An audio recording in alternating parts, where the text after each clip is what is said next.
cuisiner la viande de chèvre.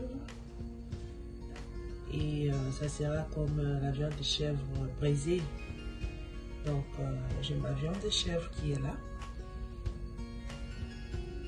Et pour les épices, j'aurai besoin du poivre noir, mon épiçage, la muscade, les ciboulettes, céleri, ail, gingembre et le poireau.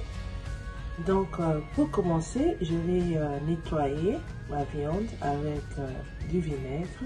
Je vais tremper ça dans l'eau tiède.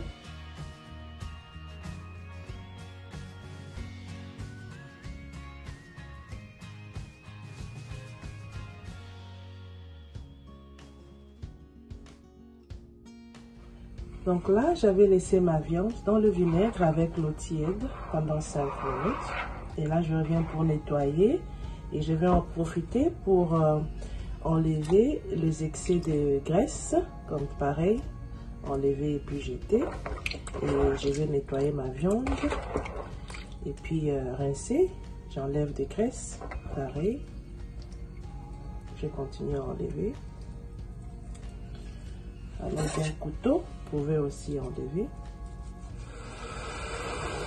Donc là, après avoir enlevé des graisses, je vais maintenant bien rincer ma viande.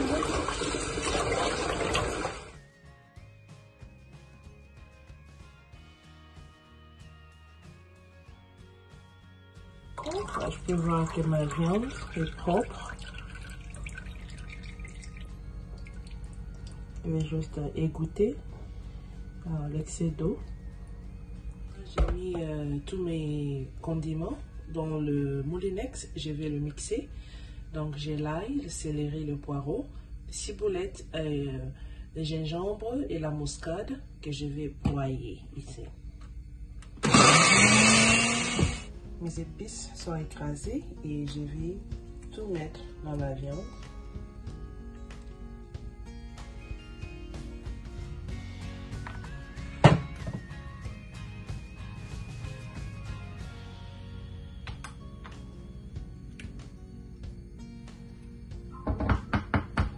Ensuite, je vais ajouter mon épice à tout usage qui contient le sel.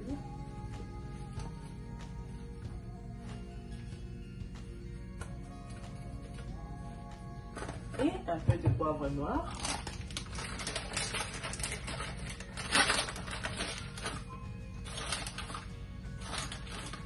Bien mélanger.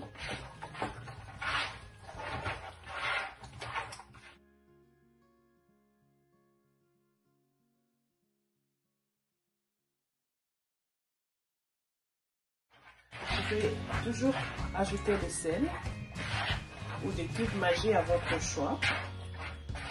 Donc, comme je vous ai toujours dit, moi je n'utilise pas de cubes Maggi et pas de sel.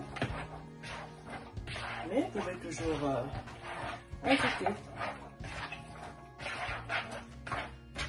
Voilà. Et je vais couvrir. Et on se revoit après 2 heures du temps. Ou 2 heures. J'ai laissé les épices pénétrer ma viande pendant 3 heures du temps. Et ce que je cherche dans cette recette, c'est d'avoir une viande de chèvre comme fait à la braise. Donc autonome, comme on fait au pays, c'est tout ce que je cherche. Là, je suis en train de préchauffer la poêle. Vous pouvez voir, je n'ai pas mis d'huile. Ma poêle est chauffée. Ma viande.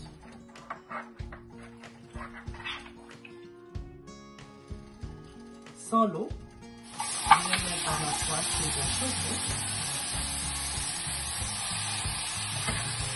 Je viens dans la poêle.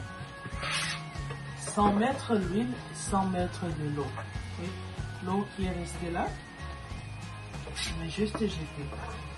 Donc la poêle doit être bien chauffée et mettre la viande sans l'eau, sans huile.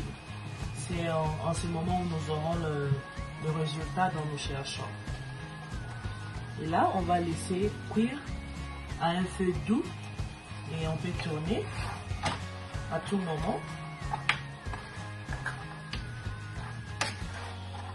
Là, on continue tourner la viande de temps en temps parce que la viande a sorti son eau et on va tourner. Vous pouvez augmenter les feux un tout petit peu jusqu'à ce que l'eau ici va sécher.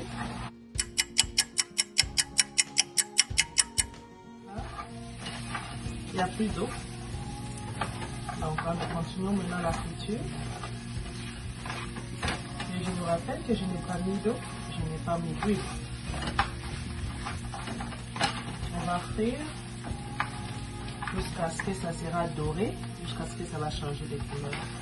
Et le gingembre rend notre viande tendre, je vous assure, c'est vraiment délicieux. Vous pouvez déjà voir que ma viande a changé de couleur. Et je vous assure que ça sent très très bon. Et c'est vraiment tendre à cause du gingembre. Donc là, juste pour me rappeler du pays, je vais mettre ça dans un papier et emballer. Et vous allez voir la présentation.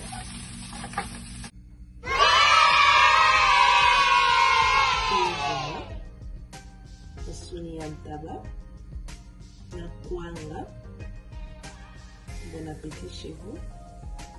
Essayez cette recette d'intaba. Vous allez vraiment beaucoup aimer. Bon appétit.